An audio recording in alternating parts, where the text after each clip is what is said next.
Well, I am going to repair some broken field fence. We had an ice storm because a tree limb to fall from way up there down here and across my fence. Strangely, it didn't do anything to this T-post. It didn't even bend it, wiggle it, or anything. But what it did do is break the wire down the fence here.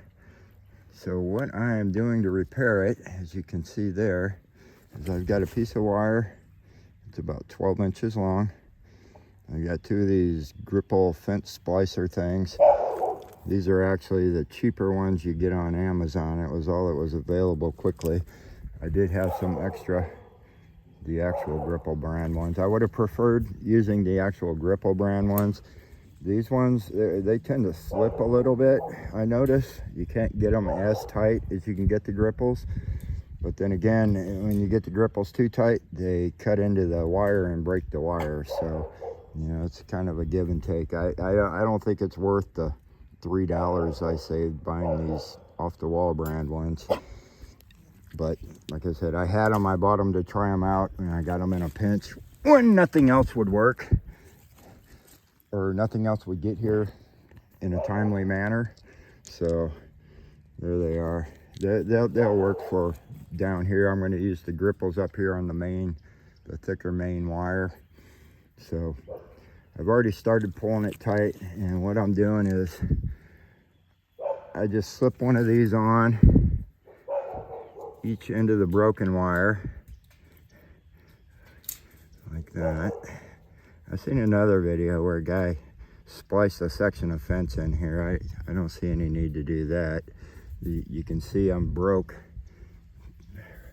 right here, so I don't need to cut and splice another section of fence in. So this will actually work. The only thing you want to do is make sure you leave yourself enough on each side of these so that you can grab it with the tool. But so now I'll just slip this one through this side. I'm not a video guy, as you can tell, but at least you'll be able to get the idea of what I'm doing here. And I want to slip at least enough through there. And now see, this one's going to be, I'm not going to have enough over here. Shoot, I need to get my Gripple release tool. I didn't bring it. I didn't think I was going to need it, but I don't have enough sticking out on this side to be able to grab it with that tool. So I'm going to slip this one down a little bit. I'm going to pause this video and go grab my Gripple release tool. Okay, I'm back. I got the Gripple release tool here. It comes with the Gripples. And there is a little hole in the side of these. I want to actually move this one down. You see this little tiny hole right there by my thumb. We're going to slip the tool in there.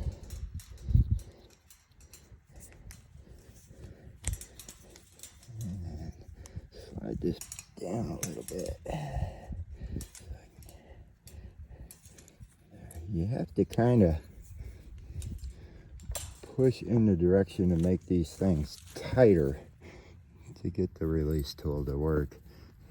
When there's no tension on them, they're not that difficult. But once you have tension on them, like these ones I've got tight, I would have to actually use that Gripple tool to put a little more tension on this in the direction, or against the direction I'm trying to get it to release. It's kind of tricky, but you'll get the hang of it after it a couple times. Fortunately, you get your Gripple set right from the beginning. I can't get the tool to fit in the hole. Shit, there we go. All right, so I'm going to slide this down a little closer to the end. I don't want to go too far. So I'm pushing it into there. Now that gives me enough wire out this end that I can grab. So that's the kind of tricky part. What I do is I take and bend this wire so that I can get it in there. I don't know if I can do this with the camera, but if I I can do it with the camera in my hand. You can do it. So, let's see. So you can see I got a little bit of a bend in this, and that's just so I can get it started in the hole. And I'm gonna need to hold that gripple with my camera hand so it doesn't slip back on me. If I can do this. Well, you're gonna get a bad shot for a minute here. So I get that in the hole. There we go. So I'm in the hole. I'm just gonna feed this excess out of here. Straighten my wire back out a little bit.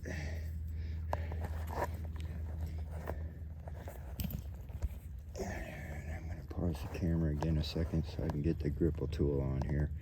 But you can see what I've done here. Now with the gripple tool, I'm gonna grab on. You only need to grab onto one side of the wire, so don't worry too much. You don't have enough to grab on both sides. You just need to grab one side.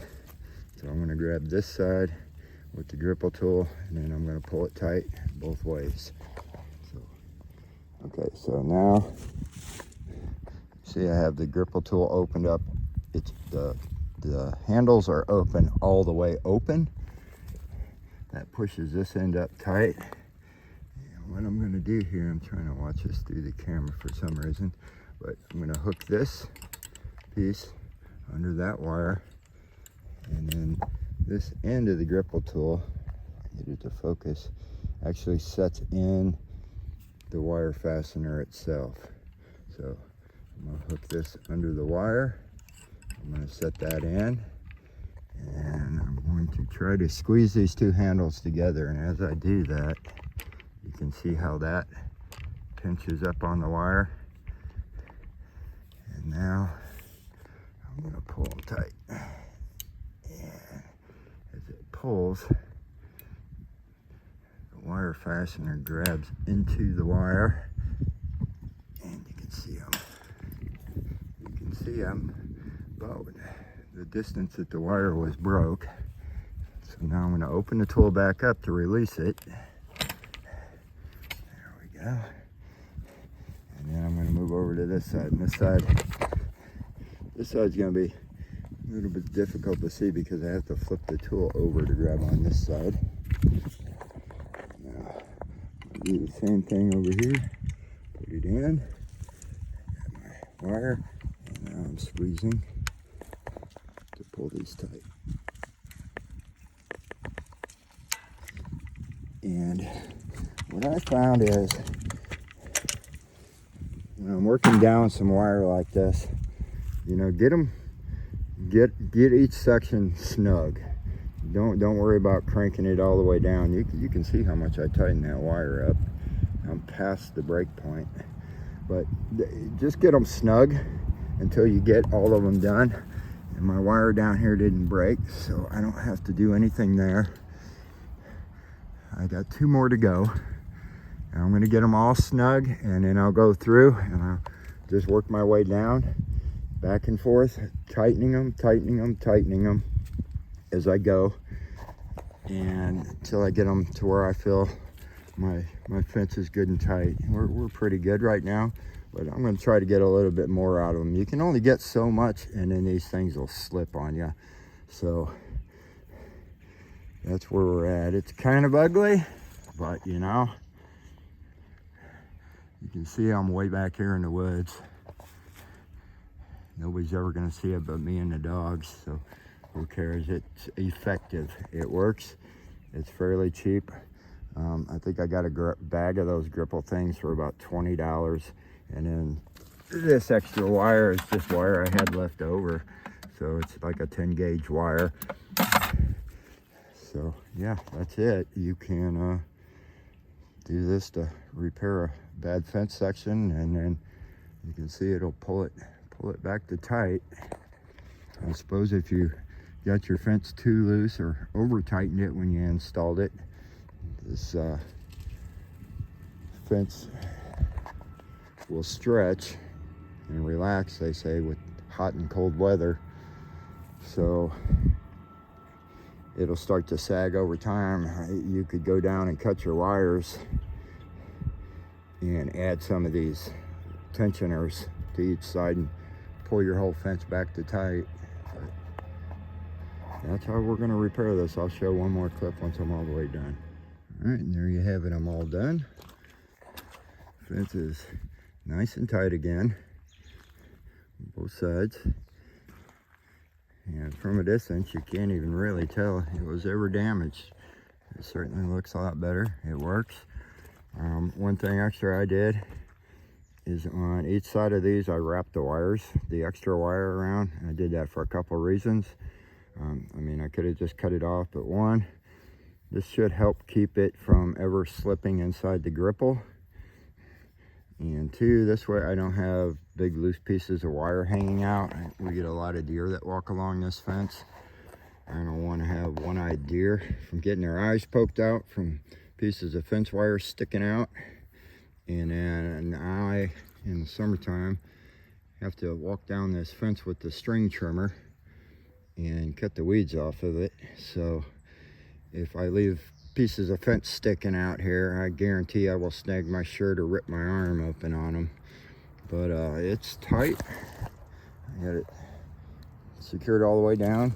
You'll notice on this very last one down here that didn't break, I'll come from this side. This one that didn't break, there was a lot of loose play in this one. And I probably could have cut this one and pulled it tight. I'm not too worried about it. Nobody's ever gonna see it back here. It'll keep the dogs honest. So I can live with that. I got more of these things, but I have a lot more sections of fence that needs to be repaired from the trees falling on it from the ice storm. So I'll wait. If I have any of these extra, I'll come back here and clip this one and pull this little wire right here tight. Otherwise, I'm not too worried about it. But there you go. I got, well, anything sticking out, I took and bent in. And you might notice also, I have my fence installed upside down from what you would call standard. They get the short panels at the top and the longer panels, the 4-inch panels down here at the bottom. I did that on purpose. We have 5 wolves and a dog, and they love to chase rabbits and squirrels.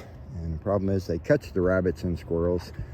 When they catch the rabbits and squirrels, they kill them, and then we run out of rabbits and squirrels. But this way, the rabbits and squirrels have room to escape through the fence, and they can get away from the dogs, and the dogs can chase them another day that way. They live to be chased another day. If had I put these narrower sections at the bottom, like the fence manufacturer intended, they wouldn't be able to get through the bottom of it.